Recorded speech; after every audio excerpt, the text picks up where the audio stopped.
Claro que o meu tema, senadores e senadoras, nossos telespectadores da TV Senado, ouvintes da Rádio Senado, não foge à agenda do temário que todos os senadores certamente deverão abordar hoje, como fizeram na sexta-feira, como fizeram na quinta-feira, que eu estava aqui na sessão também acompanhando a manifestação que mobilizou mais de 50 mil pessoas aqui no Congresso Nacional.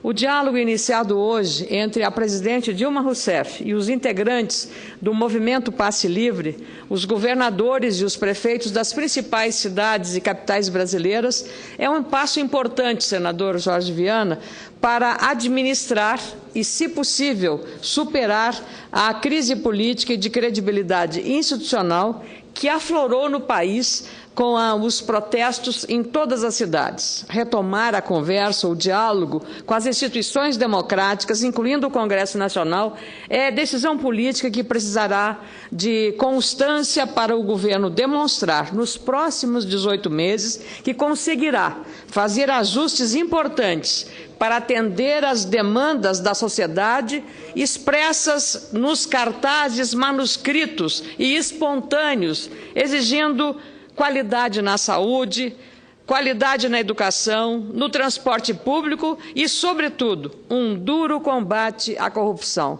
Este, sim, o maior legado que a Copa pode deixar ao país e à população brasileira. Cito a reforma política como uma necessidade urgente já referida aqui pelo senador Cristóvão Buarque. Não é de hoje que muitos de nós, senadores, temos cobrado nessa tribuna propostas concretas para modernizar o nosso sistema político com transparência, indispensável até para o combate à corrupção e especialmente para isso. Em tempos de redes sociais, as pressões para o uso eficiente do dinheiro público são cada vez maiores, exigindo atenção especial aos mecanismos institucionais de fiscalização por parte do poder público e também privado. O senador Cristóvão Buarque, quando chegou, leu a mensagem de um internauta. Eu, como senador Cristóvão, como senador Pedro Tag, senador Ricardo Ferraço, Paulo Paim, senador Randolfo Rodrigues, como Vossa Excelência, senador Jorge Viana, temos usado as redes sociais. Elas são um instrumento valioso na interatividade para você tirar uma temperatura, uma visão real da sociedade. Senador Cristóvão, Vossa Excelência, como eu, e o senador Pedro Tag também, recebi e faço questão de ler o e-mail do Wellington Moraes. Esse Wellington, que nos mandou essa mensagem, ele tem 20 anos de idade. Ele é estudante de computação e se diz brasileiro. E ele escreveu: excelentíssimos senadores e senadoras, acompanhei e continuo acompanhando a reação do Senado em relação aos últimos acontecimentos no Brasil e de brasileiros. Esse e-mail está sendo mandado para os senadores que estavam presentes na noite do dia 21, agora de junho. O recado foi dado e vocês inteligentemente entenderam: o movimento é apartidário. Alguns partidos tentaram tomar o movimento para si e falharam um após o outro. A rejeição dos brasileiros aos partidos aconteceu a partir do momento que todos perceberam que os próprios políticos são vítimas desse sistema, sendo expulsos por somente defenderem uma visão que é contrária ao partido. Nós sabemos disso, senador Pedro Taques.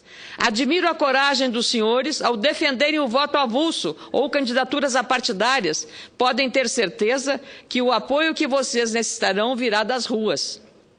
Vim aqui para apresentar-lhes também a possibilidade de termos o voto livre e distrital.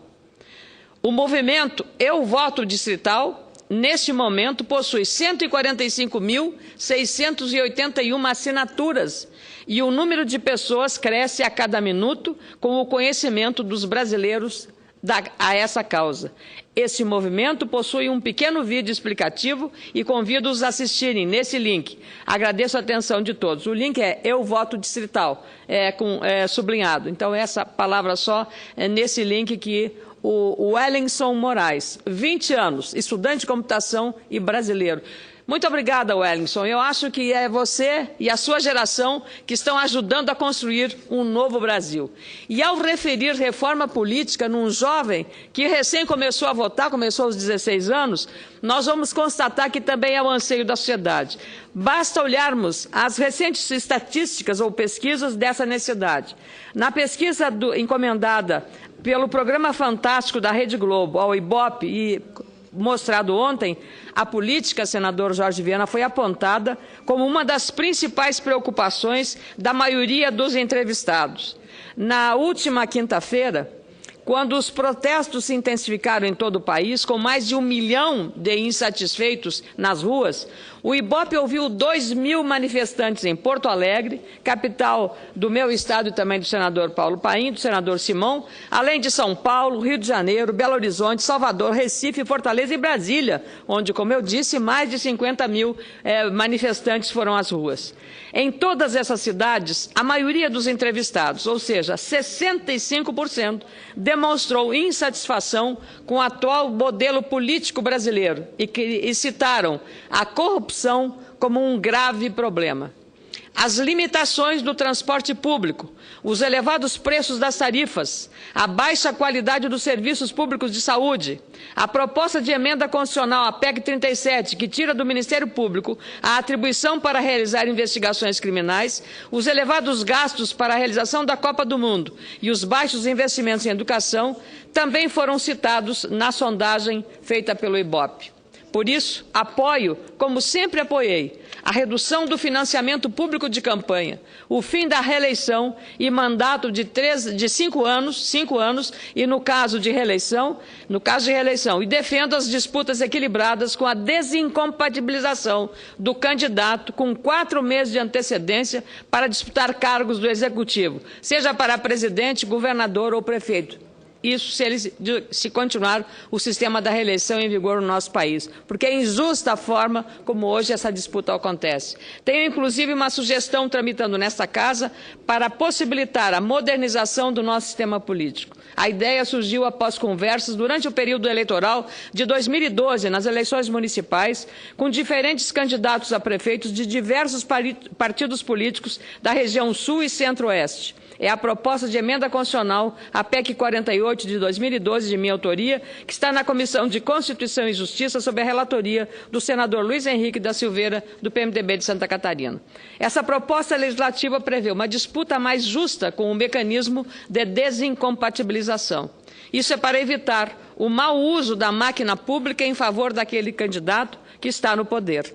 As atuais regras legais e a Justiça Eleitoral têm sido impotentes para coibir o uso da máquina pública em favor da reeleição daquele que tem o comando da administração. É, portanto, uma sugestão para tornar as disputas mais equilibradas e proporcionais e eleições mais democráticas. Acho, inclusive, que esta Casa precisa se pronunciar também sobre a lei que limita a criação de partidos políticos. A tramitação dessa lei havia sido suspensa aqui no Senado, no fim de abril, por decisão provisória do ministro Gilmar Mendes, que acatou um mandato de segurança apresentado pelo senador Rodrigo Hollenberg contra o projeto por considerar que lhe restringe direitos a grupos políticos minoritários. No entanto, o STF decidiu liberar a tramitação. Isso exige um posicionamento de todos nós, senadores, sobre esta matéria. Não concordo com ações que limitem a democracia.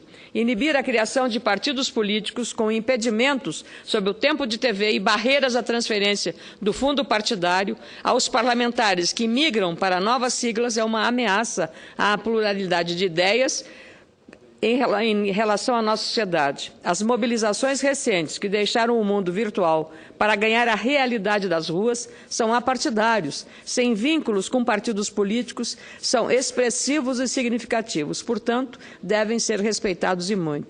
Se a criação do partido Rede de Sustentabilidade é uma opção em nossa democracia, como sugere a ex-ministra do Meio Ambiente, Marina Silva, essa deve ser também uma opção a ser considerada por esta Casa.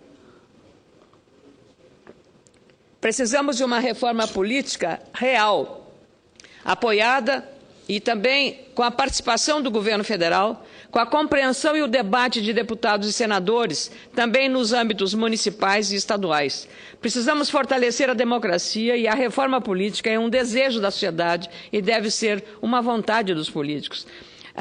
O voto limpo. Aqui no Brasil tivemos iniciativas importantes no fortalecimento do nosso sistema. Uma forte campanha da Justiça Federal em favor do voto limpo, focado em candidatos ficha limpa, sem antecedentes criminais, foi intensificada. Aliás, isso só aconteceu e o Senado só decidiu e o Congresso só decidiram favoravelmente ao candidato ficha limpa depois que uma ação popular se tornou consolidada e concretizada com o apoio de instituições relevantes como a OAB e a CNBB. Desde o fim da ditadura, todos os 6 presidentes enfrentaram desafios e deixaram alguns legados importantes para a nossa democracia. Durante a presidência de José Sarney, tivemos a redemocratização do país. Na era do ex-presidente Fernando Collor, o Brasil teve uma abertura comercial. No governo Itamar, o real foi criado e consolidado na administração de Fernando Henrique Cardoso com a modernização da economia e com a estabilidade econômica, uma conquista da sociedade brasileira. O ex-presidente Luiz Inácio Lula da Silva avançou nos programas sociais. Agora, Dilma Rousseff tem a chance de mostrar ao país que o discurso da última sexta-feira pode ser a oportunidade para mudar, para deixar um importante legado à nação, não apenas o relacionado à Copa do Mundo. Apesar da nossa democracia ser recente e de nosso sistema político ser complexo, o Brasil é a nação mais competente e ágil em apuração de votos e organização de disputas políticas. É também o país com um povo capaz de, sem tutores ou líderes tradicionais políticos, levar a multidão às ruas para reclamar dos maus serviços prestados pelo setor público. Surpreende até que algumas lideranças que se consideram acima do bem e do mal tentem rotular as manifestações como ação da extrema-direita, dos conservadores, enfim, uma série de rótulos que não condiz com a realidade. Afinal, qual é a ideologia de quem está pedindo melhor saúde, melhor educação ou melhor segurança pública ou um combate à corrupção? Que ideologia é essa? Essa é a ideologia de todos nós. Essa não é uma ideologia exclusiva da direita ou da esquerda ou do centro, é uma necessidade, uma demanda da sociedade brasileira. Portanto, ela não pode ser rotulada à mobilização da sociedade. Não devem essas lideranças subestimar a inteligência nem a sensibilidade do povo, que é sempre capaz de se revelar melhor, bem melhor que as suas elites. Aqui temos a vantagem da urna eletrônica. O sistema é mais simplificado e direto. Mesmo o voto sendo obrigatório, a escolha de cada eleitor brasileiro é computada de forma direta e registrada imediatamente nas urnas com a posterior auditoria na Justiça Eleitoral. Nas eleições municipais, fomos 138.544.348 eleitores aptos a votar em 5.568 cidades. Aqui no Brasil, a apuração eletrônica no primeiro e segundo turnos contou ainda com a intensa participação dos presidentes dos tribunais regionais eleitorais, os 3.033 juízes eleitorais e cerca de 1.600.000 mesários e servidores da Justiça Eleitoral. Além da mais segura, temos também, senhores, as eleições mais inovadoras do mundo. Do total dos brasileiros que votaram nas eleições municipais, 7.800.000 eleitores de 298 municípios de 24 estados usaram a tecnologia da biometria, que permite verificar, na hora da votação, características biológicas nos mecanismos de identificação, como a impressão digital. A nova tecnologia será ampliada para outros milhões de eleitores nas eleições de 2014, segundo estimativas do próprio Tribunal Superior Eleitoral. Temos, portanto, senhoras e senhores senadores, que avançar com este debate nesta Casa. A reforma política, as ruas pedem, deve ser uma prioridade. Muito obrigada, senhor presidente.